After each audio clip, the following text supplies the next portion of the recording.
મિત્રો, આજે આપણે એક નવા યુનિટની શરૂઆત કરવા નથી જઈ રહ્યા. આજે આપણે એક તમારા સિલેક્શનની સફરનો એક નવો ચેપ્ટર શરૂ કરવા જઈ રહ્યા છીએ. કદાચ આજે શીખેલો એક કોન્સેપ્ટ આવતીકાલે તમારી ફાઇનલ મેરિટમાં એક માર્ક વધારી દેશે અને ઘણીવાર એક માર્ક જ સિલેક્શન અને રિજેક્શનનો ફરક બતાવી જતો હોય છે. તો ચાલો વિદ્યાર્થી મિત્રો, આજે આપણે સૌ આત્મવિશ્વાસ સાથે શરૂઆત કરીએ જીસેટ 2026માં paper number 1 unit number 2 research aptitude, જેનું નામ છે સંશોધન અભિયોગ્યતા. તો વિદ્યાર્થી મિત્રો, સૌ બધાને જય દ્વારકાધીશ. હું professor Dimple Ahir, UGC NET with professor Dimple આહિરમાં આપ સૌનું હાર્દિક સ્વાગત કરું છું. જીસેટ 2026ની આપણે ફ્રી બેચ સ્ટાર્ટ કરી છે. એમાં આજે આપણે પેપર નંબર 1 નો યુનિટ નંબર 2 માં રિસર્ચ એપ્ટિટ્યુડનો યુનિટ સ્ટાર્ટ કરવા જઈ રહ્યા છીએ. તો જેની અંદર આપણે ભણવાનું છે research, meaning, types, characteristics, positivism, post positivism approach to research, method of research, experimental research કોને કહીશું, ડિસ્ક્રિપ્ટિવ રિસર્ચ કોને કહેવાય, હિસ્ટોરિકલ રિસર્ચ કોને કહેવાય, ક્વોલિટેટિવ ક્વોન્ટિટેટિવ મેથડ કોને કહીશું, step of research, thesis and article writing, format style of રેફરન્સિંગ, application of ICT research and research ethics. તો દરેકે દરેક કોન્સેપ્ટની આપણે ઇન ડિટેલ ચર્ચા કરીશું. તો વિડિયો અંત સુધી જરૂરથી જોજો. જેટલા પણ વિદ્યાર્થીઓ આજે ફર્સ્ટ ટાઈમ જોડાઈ રહ્યા છે, તો આપણી ચેનલ છે UGC NET with professor Dimple, અને તમે સબસ્ક્રાઇબ કરી દેજો અને નીચે આપેલા બેલ આઇકનને પણ પ્રેસ કરી દેજો, જેથી તમામ તમને અપડેટ મળતી રહે. જીસેટ 2026ની આપણે free of cost batch start કરી દીધી છે અને આ બેચ આપણી સ્ટાર્ટ થઈ ગઈ છે 5th જુલાઈથી. ઠીક છે, તો જેટલા પણ પ્રીવિયસ લેક્ચર બાકી છે તમારે લોકોને જોવાના, તો એ તમને અહીંથી પ્લે લિસ્ટમાંથી તમને મળી જશે. શેના છે? તો માત્ર પેપર 1 બધા માટે જનરલ છે, એટલે દરેક વિદ્યાર્થી આમાંથી સ્ટડી કરી શકે છે. અને પેપર નંબર જે 2 છે એ હું કોમર્સ માટે પ્રિપેરેશન કરાવું છું, એ પણ બાયલિંગ્વલ પ્રોસેસથી કરાવું છું, એટલે કે ઇંગ્લિશ પ્લસ ગુજરાતીમાં હું ભણાવું છું, જેથી દરેક વિદ્યાર્થીને કોન્સેપ્ટ ઇઝીલી રીતે સમજાઈ જાય. જેટલા પણ લેક્ચર થઈ રહ્યા છે, આ દરેકે દરેક લેક્ચર્સની પીડીએફ તમને આમાં મળી જશે ટેલિગ્રામ ચેનલ ઉપર. તો ટેલિગ્રામની લિંક હું તમને ડિસ્ક્રિપ્શનમાં આપી દઈશ, તો એમાંથી તમે જોઈન કરી લેજો. વિધાઉટ વેસ્ટિંગ ટાઈમ આપણે વિડીયોની શરૂઆત કરીએ. યુનિટ નંબર 2 છે રિસર્ચ એપ્ટિટ્યુડ, જેને કહીશું આપણે સંશોધન અભિયોગ્યતા. શું કહીશું? સંશોધન અભિયોગ્યતા. પહેલી વાત કે રિસર્ચ કહેવાય કોને? તો રિસર્ચ એટલે કે કોઈ પણ બાબત વિશે સાચી અને વિશ્વાસપાત્ર માહિતી શોધવાની એક વ્યવસ્થિત પ્રક્રિયાને આપણે શું કહીએ છીએ? રિસર્ચ કહીએ છીએ. એક એક્ઝામ્પલ આપું કે આ જે રિસર્ચ લખ્યું છે, તો રિસર્ચને આપણે સંધિ છૂટી પાડીએ તો કંઈક આવી રીતે થાય, રી પ્લસ સર્ચ. હવે તમને બધાને ખબર હશે કે સર્ચ મતલબ શું થાય? શોધવું, ખોજવું, બરાબર, ગોતવું. તો આને આપણે કહીએ સર્ચ. પણ હવે એને ફરી વાર તમે એના ઉપર ઇમ્પ્લિમેન્ટ કરો તો એને શું કહેવાય? વારંવાર શોધ્યું કહેવાય ને. ફર્સ્ટ ટાઈમ તમે એક દુકાનમાં જાઓ અને ફરી વાર એની દુકાનમાં જાઓ, ત્રીજી વાર પણ એની દુકાનમાં જાઓ, તો તમે વારંવાર શું કરો છો? એ દુકાન ઉપર રિસર્ચ કરો છો, એવું કહેવાય. રાઈટ. હવે જેમ કે એક એક્ઝામ્પલ આપું કે તમારે એક મોબાઈલ ખરીદવો છે. રાઈટ. તમારે શું ખરીદવો છે? Mobile. Do you want to need mobile?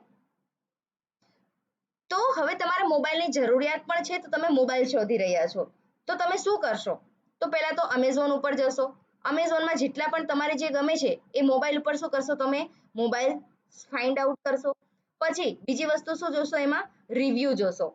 ત્યારબાદ તમે ગૂગલમાં જઈને પણ એના રિવ્યુ જોશો કે ગૂગલમાં કેવા રિવ્યુ છે. ત્યારબાદ તમે શું કરશો? ફ્રેન્ડ સર્કલમાં પૂછશો કે ભાઈ આ મોબાઈલ કેવો છે, લેવા જેવો છે કે નથી. રાઈટ.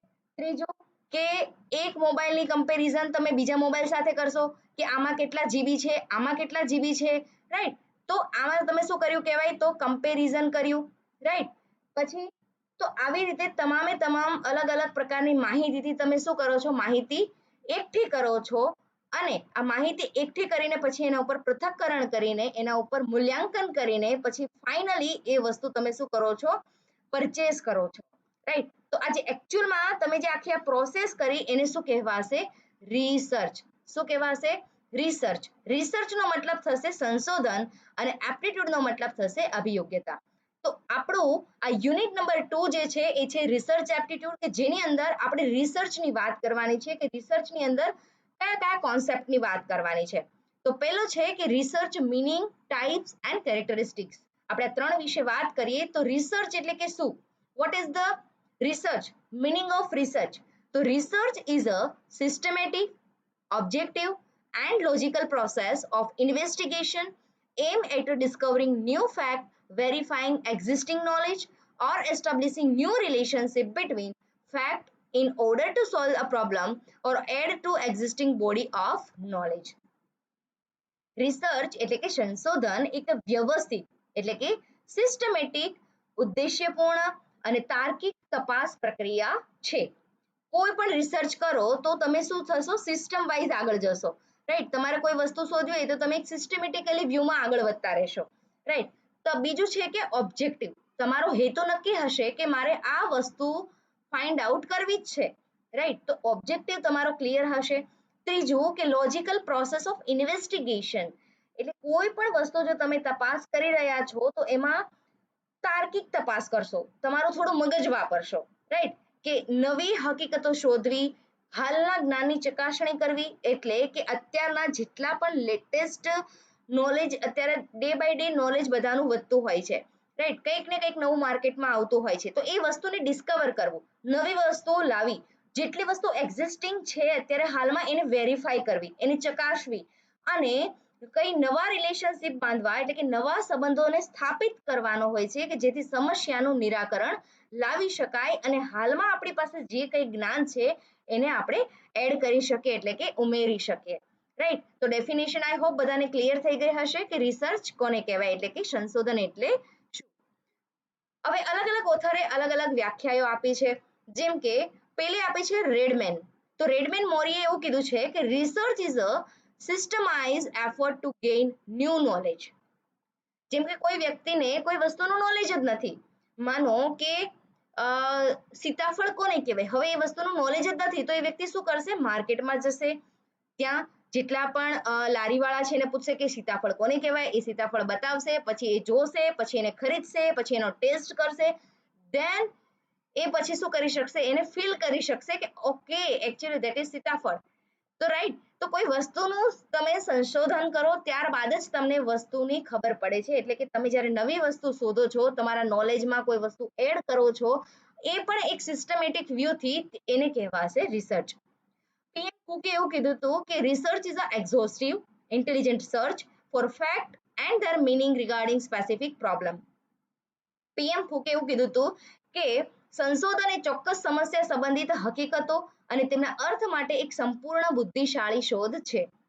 ક્લિફોર્ડ વુડીએ કીધું હતું કે research comprise defining a problem, formulating hypothesis, collecting data, analyzing fact and research conclusion. એટલે કે સંશોધનમાં સમસ્યાને વ્યાખ્યાયિત કરવી, રાઈટ, ઇન્ટરપ્રિટેશન કરવું, પૂર્વધારણાઓને ઘડવાની, હાઇપોથિસિસ કરવાના અને ડેટા કલેક્શન કરવાનું એટલે કે ડેટા એકત્રિત કરવાના અને હકીકતોનું શું કરવાનું? વિશ્લેષણ એટલે કે ઇવેલ્યુએશન કરવાનું કે જેનાથી આપણને નિષ્કર્ષ સુધી આપણે પહોંચી શકીએ. હવે છે કેરેક્ટરિસ્ટિક્સ એટલે કે એના લાક્ષણિકતાઓ. કોની? તો રિસર્ચની. મેં આમાં પીડીએફ ની અંદર બંને વસ્તુ છે, ઇંગ્લિશમાં પણ છે અને નીચે મેં ગુજરાતીમાં પણ આપ્યું છે જેથી દરેક વિદ્યાર્થીને ઇઝીલી સમજી શકાય, રાઈટ. તો જેટલા પણ વિદ્યાર્થી ગુજરાતી મીડિયમ વાળા છે એ નીચેની પીડીએફ માંથી જોઈ શકો છો. વાત કરીએ કે કેરેક્ટરિસ્ટિક્સ ઓફ રિસર્ચ. સૌથી પહેલું કેરેક્ટરિસ્ટિક્સ આવે રિસર્ચમાં, તો અત્યાર સુધી વાત કરી એમાં ખબર તો પડી જ ગઈ હશે કે એકચ્યુઅલી રિસર્ચ કહેવાય કોને. કોઈ પણ તમારો સંશોધન કરવું હોય તો સિસ્ટમ વાઇઝ તમારે જવું પડે. તો પહેલું લાક્ષણિકતા આપણું કયું છે? સિસ્ટમેટિક એટલે કે વ્યવસ્થિત રીતે જવાનું, સ્ટેપ બાય સ્ટેપ આગળ વધવાનું, રાઈટ. કે follow a step by step plan procedure. કોઈ પણ વસ્તુને તમે સ્ટેપ બાય સ્ટેપ આગળ વધો તો તમે ઇઝીલી એને વસ્તુ અચીવ કરી શકો છો. જેમ કે એક એક્ઝામ્પલ આપ્યું છે કે research define problem then collect data using a fix method. તમે કોઈ વસ્તુના ડેટા કલેક્ટ કરો ત્યારબાદ તમે ફિક્સ મેથડથી એનો ઇમ્પ્લિમેન્ટ એને કરી શકો છો. એક બીજું એક્ઝામ્પલ આપું, મને બહુ સરસ યાદ આવ્યું છે એટલે સાથે સાથે હું આપી દઉં છું. જેમ કે એક વિદ્યાર્થીને મને ગઈકાલે મેસેજ આવ્યો હતો કે મેડમ જીસેટની એક્ઝામ છે, શું હું ફર્સ્ટ ટ્રાયલમાં ક્રેક કરી દઉં? તો થઈ જશે મારાથી, ફર્સ્ટ ટાઈમ આપવા જઈ રહ્યો છું તો થઈ જશે. તો મેં એવું કીધું કે બેટા કોઈ પણ એક્ઝામની તમે જ્યારે તૈયારી કરી રહ્યા હોય તો એની માટે સૌથી પહેલા તો તમારી શું હોવી જોઈએ? Consistency, right. પ્લસ બીજું કે તમારે શું હોવી જોઈએ? એને સ્ટ્રેટેજી સાથે ભણવું પડે, રાઈટ. તો કોઈ પણ વસ્તુ તમે જ્યારે ભણી રહ્યા છો તો એને એક કન્સિસ્ટન્સી હોવી જોઈએ. કન્સિસ્ટન્સી એટલે કે એક સૂત્રતા. શું કહેવાશે? એક સૂત્રતા. પ્લસ સ્ટ્રેટેજી એટલે એનું એક માળખું હોવું જોઈએ કે ભાઈ ચલો આજે ડિમ્પલ મેડમે એક લેક્ચર અપલોડ કર્યો છે ડે 1 નો, તો આજે જોઈ નાખ્યો, એની શોર્ટ નોટ્સ પણ બનાવી દીધી અને રિવિઝન પણ કરી લીધું. ત્યારબાદ જેટલા પણ આગળના કોમર્સ છે તો કોમર્સના પણ લેક્ચર ડે 1 થી લઈને છે, તો આગળનો મને ડે 1 અથવા 2 નો ભૂલાઈ ગયો છે તો ફરીથી અગેન આજે મારી પાસે ટાઈમ છે તો હું ફરીથી એ વિડીયોને શું કરી દઉં? રિવાઇઝ કરી લઉં, રાઈટ. તો વિડીયો રિવાઇઝ કરીને તમે શોર્ટ નોટ્સનું રિવિઝન કરી શકો છો. તમે જાણી શકો છો કે તમારે ક્યાં ક્યાં ભૂલ આવે છે, કઈ વસ્તુ સમજાતી નથી, તો તમે વિડીયો પોઝ કરીને પણ એ વસ્તુને ફરીથી રિવાઇઝ કરી શકો છો અને સમજી શકો છો, રાઈટ. તો મારો કહેવાનો મતલબ એમ છે કે જ્યારે તમે કોઈ પણ વસ્તુની શરૂઆત કરવા જઈ રહ્યા હોય તો તમારે સિસ્ટમ વાઇઝ જવું પડે, રાઈટ. જેમ કે તમે અત્યારે ડાયરેક્ટ એમ કહો કે હું પાસ થઈ જઈશ, હું આટલું કરી લઉં, આટલું કરી લઉં, લોકો તમારું ધ્યાન ભટકાવશે, તમને શું કરશે? ડિસ્ટ્રેક્ટ કરશે. પણ જો તમે અત્યારે મેં 5th જુલાઈથી બેચ સ્ટાર્ટ કરી હતી તો તમે કન્ટિન્યુ અત્યારે જોડાયેલા હશો, રેગ્યુલર લેક્ચર જોતા હશો, તો ડે વાઇઝ તમારો એક એક કોન્સેપ્ટ, જેને કહેવાય કે ડેઈલી થોડું થોડું તમને નવી નવી વસ્તુ શું મળે છે? જાણવા મળે છે. તમે એને રિવાઇઝ કરી શકો છો અને તમારા જે માઇન્ડ છે એમાં થોડો લોડ પણ તમને પડતો નથી, રાઈટ. કે માઇન્ડ હંમેશા કેવું હોવું જોઈએ? તો માઇન્ડ હંમેશા રિલેક્સ રહેવું જોઈએ, દરેક વસ્તુથી ચિંતા મુક્ત હોવું જોઈએ. ત્યારે જઈને તમે કોઈ પણ વસ્તુ કે એક્ઝામ શું કરી શકો? ક્રેક કરી શકો. શું કરી શકો? ક્રેક કરી શકો, રાઈટ. તો આ વસ્તુ સમજવી બહુ જરૂરી છે. તો મારો કહેવાનો મતલબ એમ હતો કે જીસેટ જો તમારે બધાને પાસ કરવી હોય ફર્સ્ટ ટ્રાયલમાં તો કન્સિસ્ટન્સી રાખજો. જેટલા પણ ડે વાઇઝ વિડીયોઝ બનાવેલા છે પેપર 1 અને પેપર 2 ના, રાઈટ, તો બંને વિડીયોની કન્સિસ્ટન્સી રાખજો, રેગ્યુલર લેક્ચર જોવાના રાખજો અને તમારા બીજા મિત્રોને પણ શેર કરજો. તમારા બધાના ગ્રુપ્સ હશે, કોલેજના પણ વિદ્યાર્થી મિત્રોના ગ્રુપ હશે કે જે લોકોને જીસેટની તૈયારી કરતા હશે, જે લોકોનું સપનું હશે એક્ઝામ આપવાનું, રાઈટ. તો એ લોકોને પણ આ વિડીયો શેર કરજો કે જેથી એ લોકો પણ ઘરે બેઠા ફ્રીમાં તૈયારી કરી શકે, રાઈટ. કે તમે પણ કરો અને બીજાને પણ કરાવો. કહેવાય ને કે એક હાથે મદદ કરવી અને 5 હાથે મદદ કરવી બહુ સારી હોય છે. પુણ્ય આપણને જ મળતું હોય છે, રાઈટ. વાત કરીએ કે કેરેક્ટરિસ્ટિક્સ ઓફ રિસર્ચ. પહેલું કે સિસ્ટમ વાઇઝ કે તમે ડે બાય ડે તમે કોઈ બી બાધારૂપ બન્યા વગર તમે જેટલા પણ લેક્ચર ભરશો તો તમને જ હેલ્પફુલ રહેશે, રાઈટ. બીજું છે કે ઓબ્જેક્ટિવ. કોઈ વસ્તુનો ઓબ્જેક્ટિવ તમારે ક્લિયર હોવો જોઈએ. જેમ કે free from personal bias based on fact, કે તમારો જે મુખ્ય હેતુ છે એ વ્યક્તિગત પૂર્વગ્રહથી મુક્ત અને હકીકતો પર આધારિત હોવો જોઈએ, રાઈટ. કે તમારે જે એકચ્યુઅલ ડેટા છે જેના ઉપર તમે કામ કરવા જઈ રહ્યા છો એમાં કોઈ પક્ષપાત ન હોવો જોઈએ, રાઈટ. હવે જેમ કે જીસેટની તૈયારી કરી રહ્યા છો તો એવું નહીં કે ભાઈ આજે મારો મૂડ નથી, હું કાલે ભણીશ, આવું તો બિલકુલ નહીં કરવાનું. તમે જો એકવાર તમે તમારા માઇન્ડને કમાન્ડ આપ્યો કે ચલો ભાઈ લેઝીનેસ કર્યું, આળસુ બની ગયા, તો તમે નહીં કરી શકો. consistency is the main important on your own role, right. Study on teacher effectiveness relies on test score, not opinion. એ ક્યારે ખબર પડે? એ તમારા લાસ્ટ ઓપિનિયન થી ખબર પડે છે ટીચરને કે એકચ્યુઅલમાં છોકરાને આયા કેટલા માર્ક્સ, રાઈટ. હવે તમારે જ્યારે જીસેટ એક્ઝામ આપશો ને માર્ક્સ આવશે ને ત્યારે મને ખ્યાલ આવશે કે તમે કેવી મહેનત કરી છે, રાઈટ. ત્યારબાદ છે ઇમ્પેરિકલ, અનુભવજન્ય. કેવું હોય કે based on observation and experience verifiable. એટલે કે તમે જે પણ કોઈ વસ્તુનું એમ્પેરિકલ એટલે કે કીધું છે અહીંયા પ્રયોગાત્મક કે નિરીક્ષણ અનુભવ પર આધારિત ચકાસી શકાય તેવું હોય છે.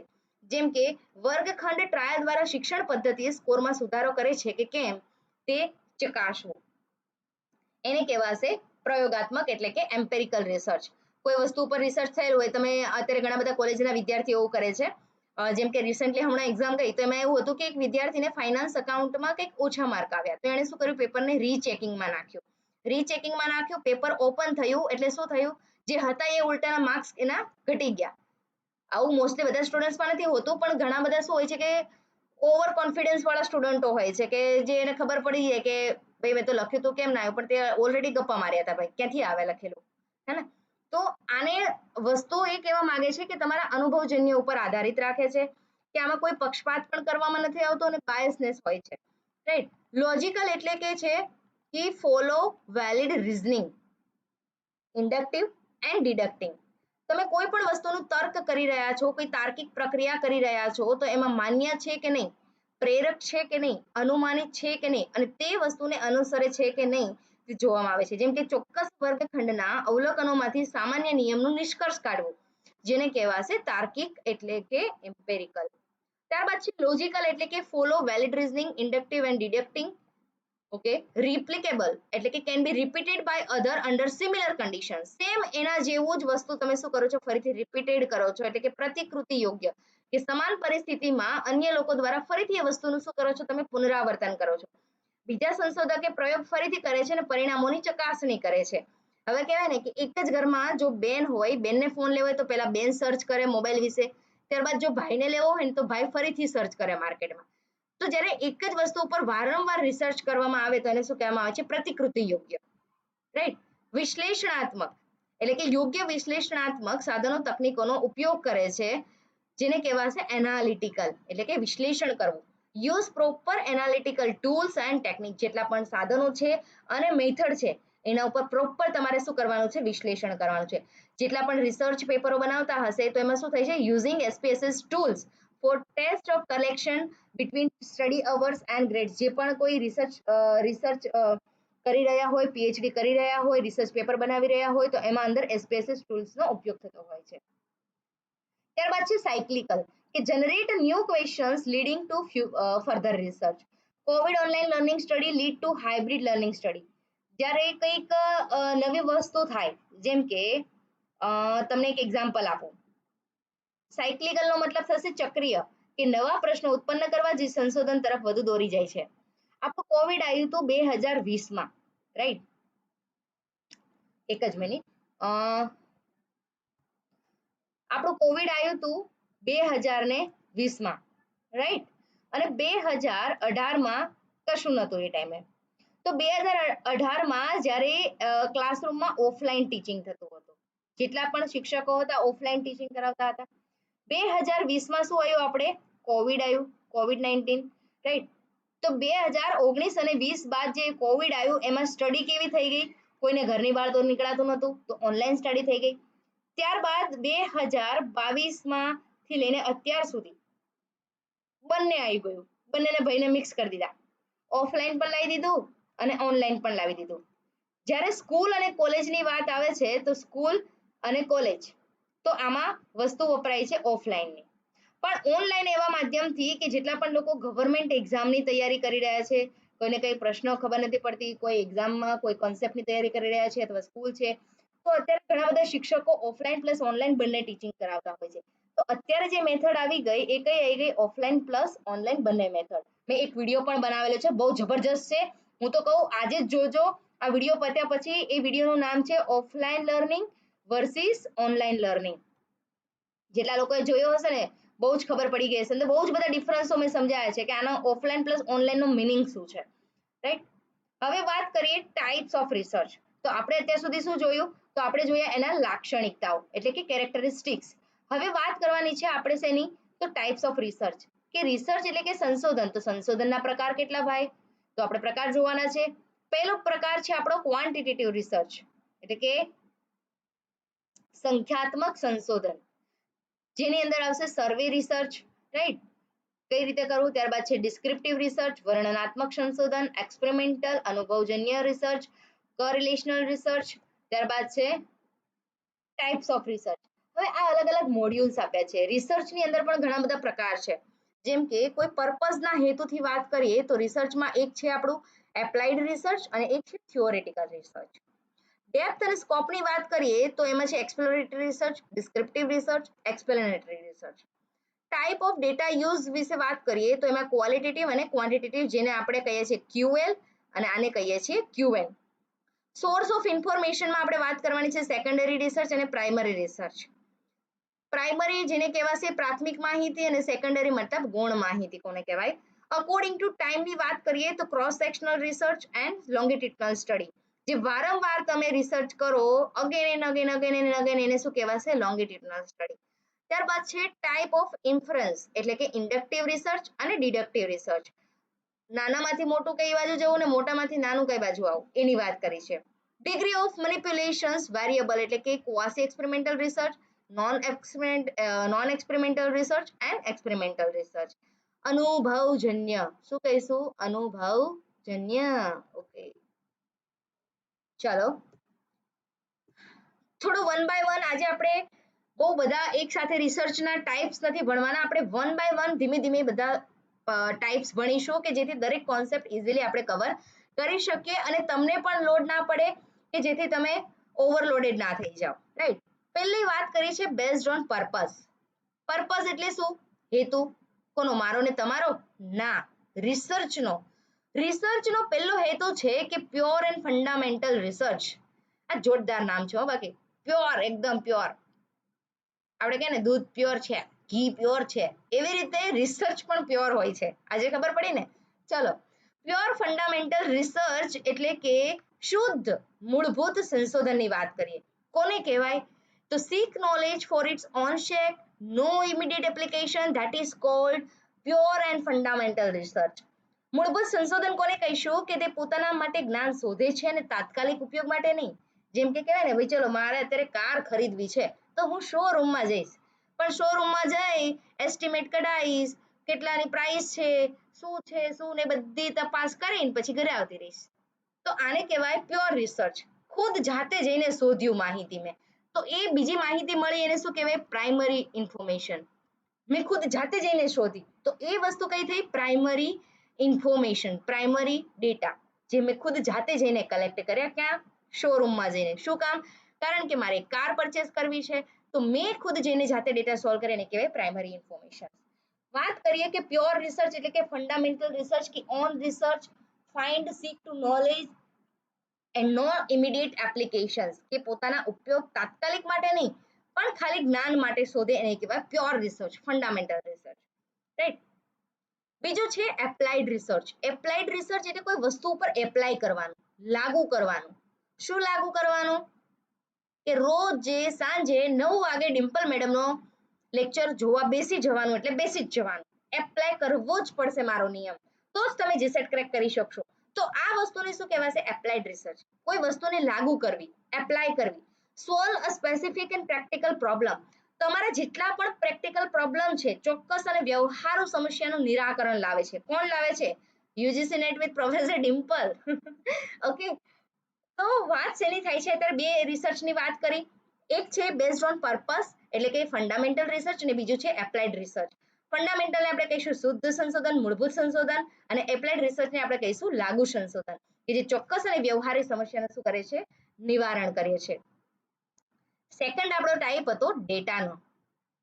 ડેટા. ઓકે, ડેટાની અંદર વાત કરીએ તો ક્વોન્ટિટેટિવ છે, ક્વોલિટેટિવ છે અને મિક્સ છે. બંનેમાં આવી ગયું. ક્વોન્ટિટેટિવ ડેટા એટલે કે જેની અંદર આપણે વાત કરવાની છે ન્યુમેરિકલ ડેટા, જેની અંદર વાત કરવાની છે સ્ટેટિસ્ટિકલ એનાલિસિસ. ન્યુમેરિકલ એટલે કે સંખ્યાત્મક માહિતીની વાત કરવાની છે. સ્ટેટિસ્ટિકલ એનાલિસિસ એટલે કે આંકડાકીય માહિતીનું વિશ્લેષણ કરવાનું છે. તો આવી જેટલી માહિતી હોય એને કહેવાય ક્વોન્ટિટેટિવ ડેટા. ક્વોન્ટિટી હોય તો તમે એમ કહો કે મારે 1000 નંગ શું જોઈએ છે? ડ્રેસ જોઈએ છે. તો 1000 નંગ મારે ડ્રેસ જોઈએ છે અથવા શર્ટ જોઈએ છે, તો આ શું થઈ? ક્વોન્ટિટી. ક્વોન્ટિટીને તમે શેમાં માપી શકો? તો સંખ્યામાં. આઈ હોપ કે તમને કોન્સેપ્ટ ક્લિયર થઈ ગયો હશે. તો સંખ્યાને આપણે શું કહીએ છીએ? તો સંખ્યાને આપણે કહીએ છીએ numeric data. Right. Quantity data એટલે કયું? કે એ વસ્તુને તમે ન્યુમેરિકમાં મેઝરમેન્ટ કરો એને કહેવાશે ક્વોન્ટિટી ડેટા. ક્વોલિટેટિવ ડેટા એટલે કે non numerical data, words, image and narrative. હવે કઈ જગ્યાએ ઘી હોય છે તો ઘી ગોવર્ધનનું પણ મળે છે અને ઘી અમૂલનું પણ મળે છે. રાઈટ. ડિપેન્ડ છે તમારે કોનું લેવું છે ને કોનું ખાવું છે. રાઈટ. તમે આ બંને ઘીમાં ચેક શું કરશો? ક્વોલિટી, ગુણવત્તા. શું કહીશું આપણે એને? ગુણવત્તા ચેક કરવાની. તો એને આપણે શું કહીશું? Qualitative research. Right. Mix method એટલે કે કમ્બાઈન, બંને વસ્તુ આવી ગયું. સર્વે પણ આવી ગયું અને ફ્યુ ઇન ડેપ્થ ઇન્ટરવ્યુ પણ આવી ગયું, જેને કહેવાશે ક્વોલિટી પ્લસ ક્વોન્ટિટી. એ રીતે થશે આપણું મિક્સ મેથડ. રાઈટ. આમાં લખ્યું છે ગુજરાતી. ઓકે, હવે છે ડિઝાઇનની વાત કરીએ. ડિઝાઇન એટલે કે શેની? ડ્રેસની? ના, શેની? રિસર્ચની. પહેલું છે ડિસ્ક્રિપ્ટિવ રિસર્ચ. ડિસ્ક્રિપ્ટિવને કહેવાશે વર્ણનાત્મક. શું કહીશું આપણે? વર્ણનાત્મક રિસર્ચ કે describe a phenomenon as it is, જેમ છે તેમ જ ઘટનાનું વર્ણન કરો. જેમ કે ગઈકાલે આપણે અમદાવાદની અંદર વસ્ત્રાલમાં કોઈ એક એક્સિડન્ટ થયું, તો જે પણ પત્રકાર આવશે એ પત્રકાર શું કરશે, ઇન ડિટેલ બધી એ ટુ ઝેડ માહિતી અંદર પેપરમાં, ન્યૂઝપેપરમાં આપશે. આટલા વાગે આટલા સમયે એક કાર અને એક બાઇક વાળાને અથડામણ થઈ, રાઈટ, આખી સ્ટોરી લખશે. તો એ વસ્તુ જે લખે એને શું કહેવાશે, વર્ણનાત્મક, કે જે વસ્તુ જેમ છે એમ એ ટુ ઝેડ લખો એને કહેવાશે વર્ણનાત્મક રિસર્ચ, એટલે કે ડિસ્ક્રિપ્ટિવ રિસર્ચ. બીજું છે exploratory research, conduct when the problem is not clear define, કે જ્યારે સમસ્યા સ્પષ્ટ રીતે વ્યાખ્યાયિત ન થઈ હોય ત્યારે એને હાથ ધરવામાં આવે છે, તો એને કહેવામાં આવે છે એક્સપ્લોરેટરી રિસર્ચ. જેમ કે હમણાં આપણે અમદાવાદની અંદર, તો અમદાવાદની અંદર શું થયું હતું, તો અમદાવાદની અંદર પ્લેન ક્રેશ થયું હતું, રાઈટ. તો એ પ્લેન ક્રેશ થયું તો એના ઉપર એક્સપ્લોરેટરી રિસર્ચ કરવામાં આવ્યું. કયું રિસર્ચ કરવામાં આવ્યું, એક્સપ્લોરેટરી રિસર્ચ. ખોજ કરવામાં આવી, કેવી રીતે થયું, શું કામ થયું, કોણે કર્યું. તો આ બધા પ્રશ્નો સમાધાન શેમાં મળે છે, એક્સપ્લોરેટરી રિસર્ચમાં. આઈ હોપ કે તમને ખબર પડી ગઈ હશે. ત્રીજું છે એક્સપેરિમેન્ટલ રિસર્ચ, અનુભવ કરો તો જ ખબર પડે ને. Manipulate variable under control conditions, તો કોઈ બી વસ્તુનો તમે અનુભવ કરો ત્યારે તમને વસ્તુની ખબર પડતી હોય છે કે નિયંત્રિત પરિસ્થિતિઓમાં ચલોનું પણ સંચાલન કરવું પડે છે. જેમ કે કોઈ વસ્તુ છે કે તમે જોઈ લો કે તમે સ્કેટિંગ લેવા ગયા, સ્કેટિંગ લેવા ગયા, એમાં એક તમને આપ્યા નોર્મલ આપ્યા અને એક બીજા આપ્યા હાઈ સ્પીડ વાળા. તો તમે બંને જ્યારે વિયર કરશો, પહેરશો, ત્યારે તમને ખ્યાલ આવશે કે આ સ્કેટિંગ તો સારા છે, આ સ્કેટિંગ તો નથી સારા, રાઈટ. કોઈની સ્પીડ પકડાય છે, આની સ્પીડ નહીં પકડાય. તો જ્યારે કોઈ વસ્તુનું કમ્પેરિઝન થાય એકબીજા વસ્તુનું, તમે અનુભવ કરો ત્યારે તમને ખ્યાલ આવે કે આ વસ્તુ સાચી છે કે નહીં. તો comparing score of two group taught with a different method, that is called experimental research. ત્યારબાદ છે exposed factor research, study effect after they have already occurred. જેમ કે અત્યારે આપણા કરંટમાં ઇન્ડિયામાં અત્યારે જે જંતર મંતરમાં અત્યારે જે નીટનું પેપર લીક થયું છે, રાઈટ. તો નીટના પેપર લીકમાં ઓલરેડી ઘટના શું છે, બની ગઈ, બરાબર. અને અત્યારે હાલ એના ઉપર પ્રોસેસ ચાલુ છે. તો જે ઘટના બની ગઈ એને તમે વર્ણન કરો છો, એને કહેવાશે એક્સપોઝ ફેક્ટર રિસર્ચ. જેમ કે કોઈ વ્યક્તિનું મૃત્યુ થઈ ગયું, ડેથ થઈ ગઈ, તો એ ડેથ કઈ રીતે થઈ એના ઉપર ટોટલી રિસર્ચ કરવામાં આવે, તો આ રિસર્ચને શું કહેવામાં આવશે, એક્સપોઝ ફેક્ટર રિસર્ચ.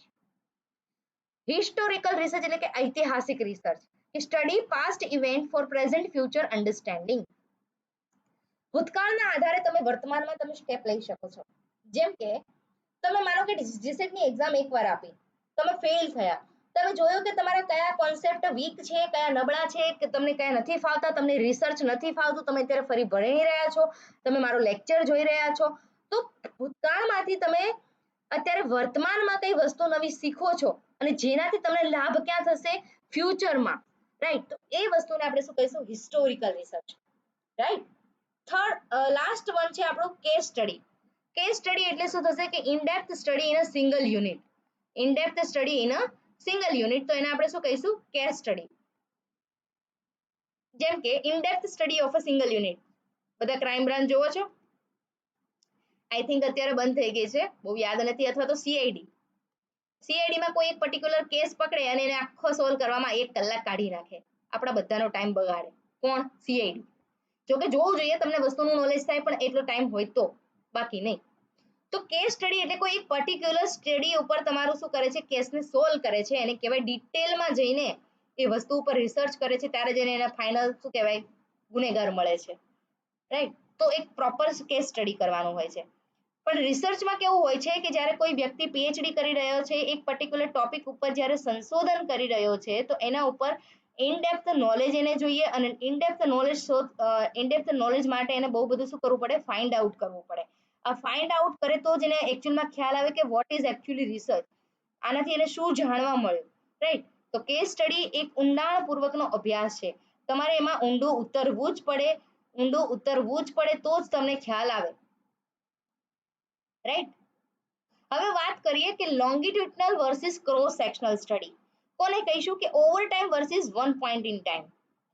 લોંગિટ્યુડનલ એટલે મેં હમણાં ઉપર કીધું હતું કે વારંવાર તમે કોઈ એક વસ્તુ ઉપર રિસર્ચ કરો એને કહેવાય લોંગિટ્યુડનલ.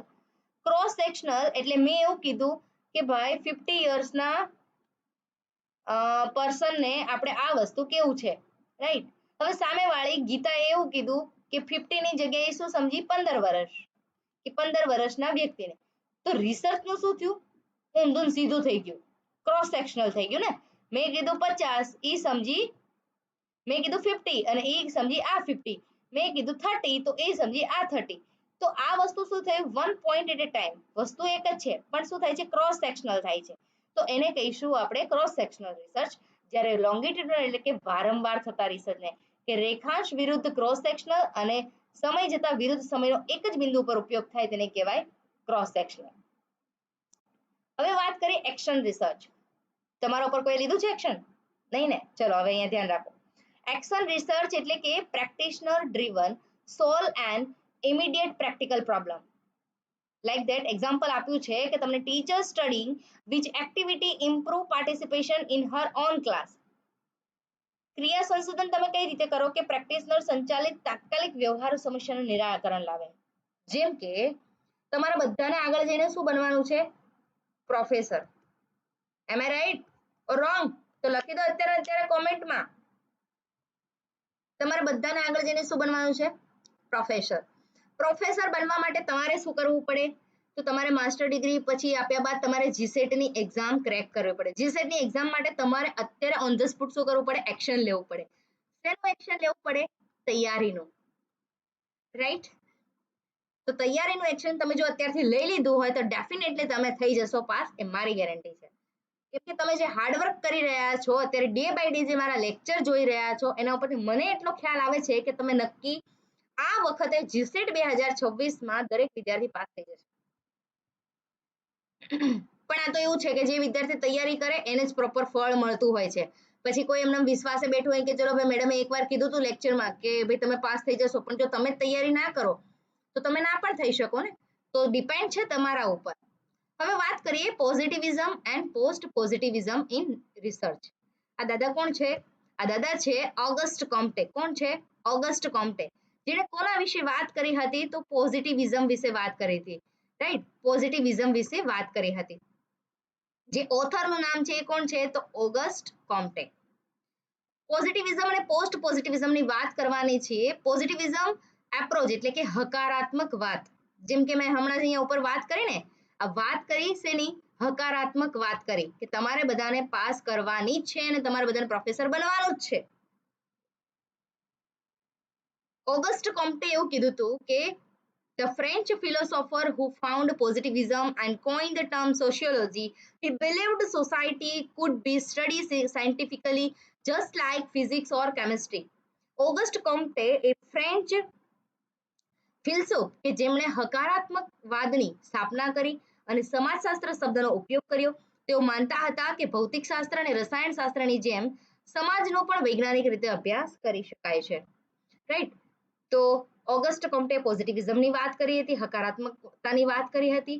મીનિંગ એવું કહે છે કે positivism hold that only knowledge verify through observation, experimentations and scientific method is valid. It states to social phenomena the way natural science treat physical phenomena, objective, measurable and generalization. વાત એવી કરી છે હકારાત્મકતાવાદની કે માને છે કે નિરીક્ષણ, પ્રયોગ અને વૈજ્ઞાનિક પદ્ધતિ દ્વારા ચકાસાયેલ જ્ઞાન જ માન્ય ગણાય છે. હવે માની દો કે તમે કોઈ ફોર્મ્યુલા લાવીને મૂકી દો કે a + b + c = ab, તો હું તમારું ફોર્મ્યુલા માનીશ? આખી દુનિયા માનશે ના. તમારે શું કરવું પડશે કે એના ઉપર પહેલા તો નિરીક્ષણ કરવું પડશે. નિરીક્ષણ કર્યા બાદ તમારે એના ઉપર પ્રયોગ કરવો પડશે. પ્રયોગ કર્યા બાદ જો વેલિડ થશે તો એનું તમારે સાયન્ટિફિક શું કરવું પડશે? રિસર્ચ કરવું પડશે.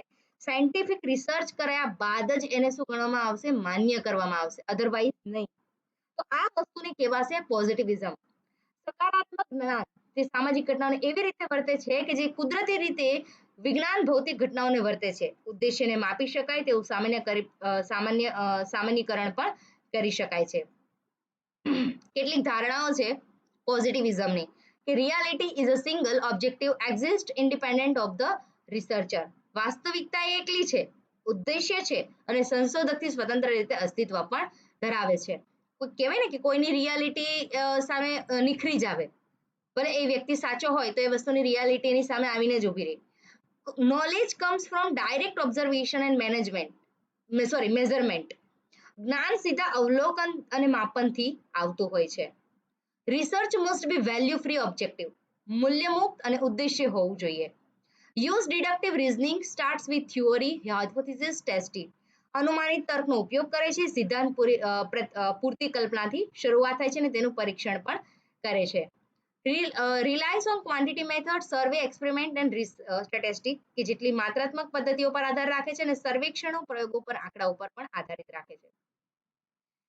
ફોર યુનિવર્સલ લો જનરલાઇઝેશન્સ, એટલે કે સાર્વત્રિક જેટલા કાયદા છે સામાન્યીકરણ અને નોમોટિક અભિગમ માટે લક્ષ્ય રાખે છે. તો આ વસ્તુને આપણે કહીશું પોઝિટિવિઝમ. A positivist study effect of homework on academic performance and formulate a hypothesis, collect numerical data from a large sample and run statistic tests to accept reject, treating the relationship as a measurable and generalizable law. શૈક્ષણિક પ્રદર્શન પર ગૃહ કાર્યની અસરનો અભ્યાસ કરતો એક સકારાત્મકવાદી એક પૂર્વધારણા ઘડે છે કે મોટા નમૂનામાંથી સંખ્યાત્મક ડેટા, મોટા નમૂના એટલે કે ક્વોન્ટિટેટિવ ડેટાની વાત કરે છે કે જેમાંથી આપણને ડેટા મળી રહે છે, ગૃહ કાર્યના કલાકો, આ બધી વસ્તુ મળી રહે છે અને તેને સ્વીકારવા કે અસ્વીકાર કરવા માટે આંકડાકીય પરીક્ષણો ચલાવવામાં આવે છે. તો આ સંબંધને માપી શકાય તેવા સામાન્યીકરણ યોગ્ય કાયદા તરીકે એને ગણવામાં આવે છે. તો આ વસ્તુ કહેવાશે પોઝિટિવિઝમ. તમે જે પણ ડેટા કલેક્ટ કરીને આપો એ ડેટા કેવા હોવા જોઈએ? પોઝિટિવ હોવા જોઈએ, હકારાત્મક, સકારાત્મક હોવા જોઈએ. ત્યારબાદ છે criticism. Human behaviour is a complex, કે માનવ વર્તન કેવું છે? જટિલ છે. And can't always be reduce to measurable variables, અને તેને હંમેશા માપી શકાય તેવા ચલો સુધી ઘટાડી શકાતું નથી. Positivism ignore meaning, context and subjective experience, કે સકારાત્મકતા એ તમારો અર્થ, સંદર્ભ અને વ્યક્તિલક્ષી અનુભવને શું કરે છે? અવગણે છે. વાત કરીએ પોસ્ટ પોઝિટિવિઝમ એટલે કે ઉત્તર હકારાત્મકતાવાદ કર્યા પછી, તો એ આપ્યું હતું કાર્લ પોપરે. કોણે આપ્યું હતું? Karl પોપરે. Known for his falsifications theory, the idea that theory can never be fully proven the true, only tested and not yet falsified. કે કાર્લ પેપર તેમના ખોટા ઉપકરણના સિદ્ધાંત માટે જાણીતા છે. એવો વિચાર કે સિદ્ધાંતો ક્યારેય સંપૂર્ણપણે સાબિત થઈ શકતા નથી, ફક્ત પરીક્ષણ જ કરવામાં આવે છે, હજુ સુધી ખોટા સાબિત થયા નથી. કોઈ પણ પોસ્ટ પોઝિટિવિઝમની વાત કરીએ કે એ વસ્તુ એવી છે કે રિએક્શન કરે છે એ વસ્તુ ઉપર, રાઈટ, પણ એને હજી સુધી કોઈ ખોટું પાડી શક્યું નથી. મીનિંગ છે કે post positivism emerge as a reaction to the limitations of positivism. It accepts that objective reality exists but argue it can never be perfectly known, only approximately, because all observation is shaped by the researcher theory, background and values. જે ઉત્તર હકારાત્મકતા છે એ સકારાત્મકતાની મર્યાદાઓની પ્રતિક્રિયા તરીકે ઉભરી આવે છે. એ સ્વીકારે છે કે ઉદ્દેશ્ય વાસ્તવિકતા અસ્તિત્વમાં છે પરંતુ સામે દલીલ જ કરે છે. એ ક્યારેય સંપૂર્ણપણે જાણી શકાતી નથી, ફક્ત અંદાજિત કારણ કે બધા અવલોકનો સંશોધકના સિદ્ધાંતો, પૃષ્ઠભૂમિ અને મૂલ્યો પર આધાર રાખે છે. કહેવાય ને કે બે વ્યક્તિ જ્યારે બાંધે ને તો કોઈ નિવાડો આવે જ નહીં, છેક સુધી ના આવે, લાસ્ટમાં પછી આવી જાય, માનવું પડે. શું થાય? કી અઝમ્પશન્સ એટલે શું? ધારણા. કોની? પોસ્ટ પોઝિટિવિઝમની. એટલે કે પોસ્ટ પોઝિટિવિઝમ એની ધારણાની વાત કરે છે. Reality exist but it only imperfectly probability knowable, એટલે કે ક્રિટિકલ રિયલિઝમ. વાસ્તવિકતા અસ્તિત્વમાં છે પરંતુ ફક્ત અપૂર્ણ સંભવિત રીતે જાણી શકાય છે, પૂરી જાણવાનો પ્રયાસ જ નથી કરતા લોકો. Complete objectively it's impossible, triangulations, rigour, peer review, minimize bias, કે સંપૂર્ણ ઉદ્દેશ્ય કેવો છે? અશક્ય છે. ત્રિકોણીકરણ, કઠોરતા, પીયર સમીક્ષા પૂર્વગ્રહ પણ ઘટાડે છે. emphasize falsifications rather than the absolute verifications proper. સંપૂર્ણ ચકાસણી કરવાને બદલે ખોટા ઉપર શું કરવામાં આવે છે? ભાર મુકાય. ભાઈ તે આવું કેમ કર્યું, તે આવું કેમ કર્યું, એમાં જ બાધી પડે બધા લોકો. અલા ભાઈ કામ કરને શાંતિથી. allow both quantitative and qualitative method. માત્રાત્મક અને ગુણાત્મક બંને પદ્ધતિઓને શું કરે છે? મંજૂરી આપે છે. Finding are probable tentative, not absolute truth. તારણો સંભવિત અસ્થાયી છે પણ સંપૂર્ણ સત્ય પણ નથી. એક એક્ઝામ્પલ આપ્યું છે, જો આપ્યું છે કે હોમવર્ક અને પ્રદર્શન પ્રશ્નોનો અભ્યાસ કરતો પોસ્ટ પોઝિટિવિસ્ટ હજુ પણ ડેટા અને પરીક્ષણનો ઉપયોગ કરે છે, પરંતુ સ્વીકારે છે કે તે માપી નહીં શકાય તેવા પરિબળો છે, પરિણામોને પ્રભાવિત કરી શકે છે, તારણો અને સંભવિત વલણો પણ રજૂ કરી શકે છે. એક બેસ્ટ એક્ઝામ્પલ મને યાદ આવ્યું, લાસ્ટમાં કહી દઉં. અમુક હોય ને ફાંકાદારી, એવું ફાંકા મારતા હોય કે ભાઈ તું જો, હું તો આ વખતે જીસેટ પાસ કરી દઈશ, હું તો આ વખતે જીપીએસસી પાસ કરી દઈશ, આ વખતે તો સીસીઈ ની એક્ઝામ પાસ કરી દઈશ, આ વખતે તો કોન્સ્ટેબલ ની એક્ઝામ પાસ કરે. આવું જે બધા બોલતા હોય ને, એ બધાને છે ને ફાંકા જ સમજવાના. શું સમજવાના? ફાંકા. કરે કાંઈ નહીં, આખા ગામમાં ઢંઢેરો પીટવે, બરાબર? તો બધી ધારણાઓ કર્યા કરે, બાધ્યા કરે, આણે આમ કર્યું, તેણે તેમ કર્યું. હવે તારા ધંધામાં ધ્યાન આપ, તારા કામમાં ધ્યાન આપ, તારા ભણતરમાં ધ્યાન આપ, તારી નોલેજમાં ધ્યાન આપ. આ બધામાં ક્યાં આપવાની જરૂર છે? આખા ગામમાં ઢંઢેરો પીટવે, ના ભાઈ તે આવું કેમ કર્યું, મેં તો આમ નતું કર્યું, તે આમ કર્યું, મેં એટલે ભાઈ એક રસ્તો તમે એક ક્લિયર રાખો. કોઈ બી વસ્તુ તમે પકડી રહ્યા છો તો એ વસ્તુને તમે ક્લિયર રાખો. જીસેટ, નેટ આ બંનેનો સિલેબસ સેમ જ છે, તમે બંનેની એક્ઝામ આપી જ શકો છો, રાઈટ? You are eligible. તો તમે આના માટે તૈયારી કરો છો તો ફોકસ આના ઉપર જ રાખો. તમે બીજી બધી જગ્યાએ ભટકશો ને તો તમારું નોલેજ શું થશે? તમારું નોલેજ પણ ભટકશે અને તમે પણ ભટકશો, રાઈટ? તો એક પ્રોપર કન્સિસ્ટન્સી સાથે તમારે એક જ કહેવાય કે એક પકડી રાખવાનું છે, રાઈટ? તો થોડું વધારે કહેવાય ગયું છે, માફ કરજો. હવે વાત કરીએ, આ વિડીયો જો તમને ગમ્યો હોય તો તમારા તમામ મિત્રો સુધી શેર કરજો. ચેનલને સબસ્ક્રાઇબ ન કરી હોય તો અત્યારે સબસ્ક્રાઇબ કરી દેજો. અને જો બોસ તમને વિડીયો સારો લાગ્યો હોય, મારું ટીચિંગ સારું લાગ્યું હોય તો લાઈક કરી દેજો અને મસ્ત મજાની એક શું કરી દેજો? કોમેન્ટ કરી દેજો. અને કોમેન્ટ કઈ કરવાની છે? મારા માટે નહીં, તમારા માટે કરવાની છે. કઈ કરવાની છે? I can crack GSET 2026. હું આ વખતે જીસેટ 2026 પાસ કરીને જ રહીશ. હું તમારી સાથે છું, તમારી સાથે હું પણ જાગવા માટે તૈયાર છું. રાત દિવસ પણ તમારે મહેનત કરવાની છે, રાઈટ? તો આઈ હોપ કે તમને વિડીયો સારો લાગ્યો હશે. તો તમામ મિત્રો સુધીને તમે શેર કરજો. તમારા કોલેજમાં તમારા ગ્રુપ્સ હશે તો એ વિદ્યાર્થીઓને પણ શેર કરો કે જેથી એ લોકો પણ આ ચેનલ્સમાં જોડાય અને રેગ્યુલર લેક્ચર ભરે તો એ લોકો પણ એક્ઝામ પાસ કરી શકે, એ પણ ફ્રી ઓફ કોસ્ટ. મળીએ નેક્સ્ટ વિડીયોમાં. જય હિન્દ, જય ભારત એન્ડ જય દ્વારકાધીશ.